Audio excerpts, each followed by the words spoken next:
वहीं देखेंगे तो WHO जो है चीन को कोरोना फैलाने के आरोप में पूरी तरह से एक तरह से क्लीन चिट देता हुआ दिख रहा है। इसने कह रहा है, WHO का कहना है कि कोई 100% प्रूफ नहीं मिला है कि ये वुहान से के लैब से ही चालू हुआ है। तो भाई साहब सीधे कह दो ना कि तुम मिले हुए हो, बाकी लोग को पागल समझते हो का ट्रेडोस कहीं का। अमेरिका हालांकि ट्रंप WHO से बाहर ही हो गए थे, लेकिन बाइडेन आएंगे तो WHO में शामिल हो जाएंगे। आने वाले वक्त में चीन अपनी छवि को इस तरह कर लेगा कि भैया हमारे पास भी तो कोरोना बाहर से ही आया था। अब वो अपना पल्ला झाड़ना चाहता है चाइना, उसमें WHO भी इनकी मदद कर रहे हैं। हालांकि चाइना ने भी कोरोना की वैक्सीन बनाया, लेकिन चाइना में बहुत जल्दी मई के महीने में ही 2020 में जब पूरी दुनिया में कोरोना फैल रहा था तो उस समय चाइना में कोरोना खत्म हो गया था। तो चाइना के पास कोरोना के मरीज नहीं रहे, जिस वजह से चाइना अपनी वैक्सीन को बना के टेस्ट किस पे करे, तो वैक्सीन पर चाइना जो है ये फादर ऑफ कोरोना, टेस्टिंग की असुविधा हो रही थी। इसलिए चाइना ने अपनी वैक्सीन को ब्राजील में कहा कि आप लोग हमारी वैक्सीन को ट्रायल में हिस्सा लीजिए। तो ब्राजील वालों ने कहा कि भाग यहाँ से, तोरा वैक्सीन ना लेंगे। मोदी जी को फोन किए, अपने वो वैक्सीन भेजेंगे।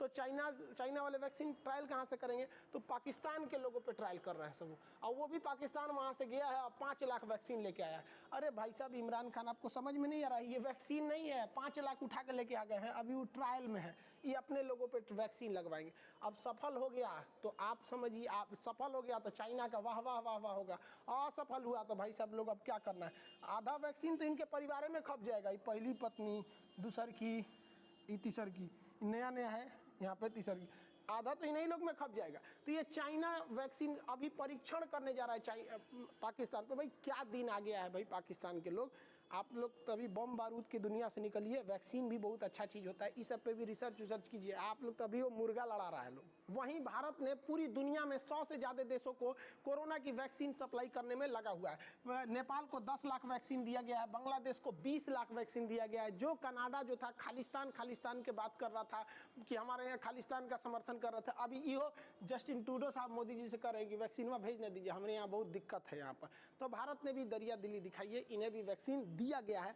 दुनिया में सबसे ज्यादा लगभग 100 देशों को भारत है वैक्सीन को प्रोवाइड करा रहा है, और बहुत दूर तक वैक्सीन प्रोवाइड करा है।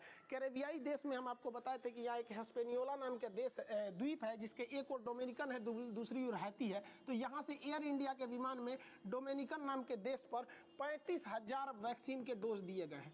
तो आप कहेंगे कि 35,000 डोज में क्या होगा, तो भाई साहब डोमिनिकन की जनसंख्या ही है 72,000, तो आधे लोगों को तो यहाँ पे वैक्सीन एक के बार में लग गया। एयर इंडिया की जहाज लेके पहुंच गई। देखिए यहाँ हमारा तिरंगा झंडा है, ये भारतीयों के लिए इससे बड़ी बात क्या हो सकती है कि एक वैक्सीन जब इंडिया से डोमिनिकन पहुंचा तो वहां के प्रधानमंत्री जो थे खुद एयरपोर्ट पर आए थे। देखिए अपने हाथ से निकाल रहे थे जहाज में से वैक्सीन, जल्दी जल्दी निकालिए और सबको लगाओ यहाँ पर। तो हम लोग की वैक्सीन पूरी दुनिया में जारी है। अब चाइना को इसके लिए एक निगेटिव असर पड़ रहा है, क्योंकि लोग को पहले उम्मीद था, पहले तो चाइना से दुश्मनी है कि भाई साहब तूने पूरी दुनिया को रुला के रख दिया कोरोना वायरस को लेके, और भारत जो है वो पूरी दुनिया में कोरोना वैक्सीन का एकदम अग्रणीय बन गया है। सभी देशों को जरूरत है भारतीय कोरोना वैक्सीन का, और हमारे यहाँ 2-2 वैक्सीन सफल है। हाँ थोड़ा बहुत उसके साइड इफेक्ट देखने को मिल रहे हैं। अब भाई लाखों वैक्सीन लग रहा है, ऐसा तो हो ही नहीं सकता कि 1-2 का साइड इफेक्ट न देखने को मिले, लेकिन बहुत बड़ा गंभीर साइड इफेक्ट अभी तक देखने को नहीं मिला है। यूरोपीय देश और अमेरिका जो है ये कोरोना वायरस को लेकर चाइना पे कुछ खासा नाराज है। ये लोग चाहते हैं कि चाइना में जो 2022 में ओलंपिक गेम होने वाला है, इसमें बाकी सारे देश अपने प्लेयर्स को न भेजे और बाइकआउट करें, जिससे कि चाइना पर एक दबाव बनाया जा सके। लेकिन चाइना ने भी समझ गया है कि यहाँ पे जो बाइडेन आ गए हैं, जो बाइडेन चाइना के खिलाफ ऐसी कोई नीति अपनाने वाले नहीं है। यूरोपीय देश इसमें ये नीति को अपना रहे हैं, ऑस्ट्रेलिया भी इसमें आगे है, इसके खिलाफ कह रहा है कि 2022 के ओलंपिक का क्या किया जाए, बहिष्कार किया जाए। लेकिन चाइना को पता है कि अगर उसने अपनी कोरोना फैलाने की छवि से हटना है तो भारत के साथ बॉर्डर पे अपने रिश्ते सुधारने पड़ेंगे, क्योंकि पूरी दुनिया को भारत ने वैक्सीन सप्लाई करके दुनिया का एक इमोशन अपनी ओर खींच लिया। इसलिए अचानक देखे होंगे जैसे वैक्सीन की सप्लाई होने लगी चाइना डिसएंगेजमेंट करने लगा। पहले वो भी तैयार नहीं हो रहा था डिसएंगेजमेंट के लिए कि 1 इंच पीछे नहीं हटेंगे, तो वो भी अपने अपने डिसएंगेजमेंट कर रहा है।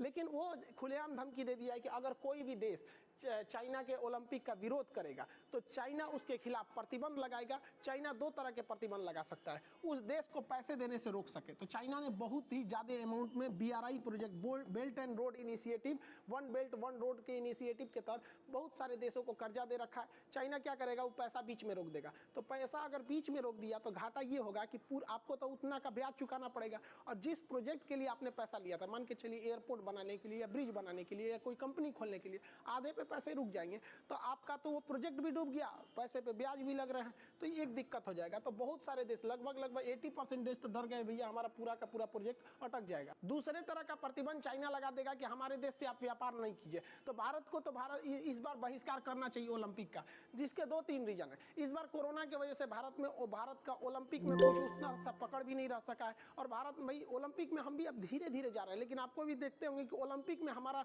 उस लेवल का अभी परफॉर्मेंस नहीं हो पाता। आगे चल के हम लोग भी उसमें सुधार करेंगे। तो भारत को तो इमीडिएटली इसका बहिष्कार करना चाहिए, क्योंकि चाइना हमारे यहाँ फंडिंग नहीं कर रहा है भैया, उसकी तो आधी कंपनी को हमने रोक रखा है, तो फंडिंग नहीं कर रहा तो हमको इस प्रतिबंध का डर ही नहीं है। रहा बात व्यापार का, तो हमारे लिए तो भैया सबसे बड़ी आफत ये चाइना का व्यापार है। हम तो चाहते हैं कि तुम्हारा व्यापार रोक दे। वहां पे कहा जाता है ना देहात में कि रोए के रहनी तले अखिए खुदा गई। मजे आ गया। सोचो हम लोग अगर इसका बहिष्कार कर देते हैं तो एक तीर से 2 निशाना, चाइना आइसोलेट भी हो जाएगा, पूरी दुनिया में इंटरनेशनल मैटर भी बन जाएगा कि भारत दुनिया का सबसे बड़ा लोकतांत्रिक देश ओलंपिक में बाहर क्यों रहा, एक न्यूज बनेगा, इंटरनेशनल न्यूज बनेगा। दूसरा घुसियाएगा चाइना तो क्या करेगा, कहेगा हम व्यापार नहीं करेंगे, एक नंबर मत व्यापार करो। उसके बाद भारत में भी कह देगा ठीक है मत करो, हम लोग भी अपना सेटल हो जाएंगे। जितनी कंपनी है उनको कह दिया जाएगा भाई भारत में आ जाओ, तुमको हम लोग PLI स्कीम के तहत बहुत सारा छूट देंगे। तो भारत को चाइना के प्रति इतना सॉफ्ट नीति नहीं अपनाना चाहिए। भारत तो अब एक बार एग्रेसिव हो गया ना तो एकदम लाइफ टाइम चढ़ के रहना है चाइना के ऊपर। आगे आप क्या सोचते हैं, आपका क्या राय है कि भारत को ओलंपिक का बहिष्कार करना चाहिए कि नहीं करना?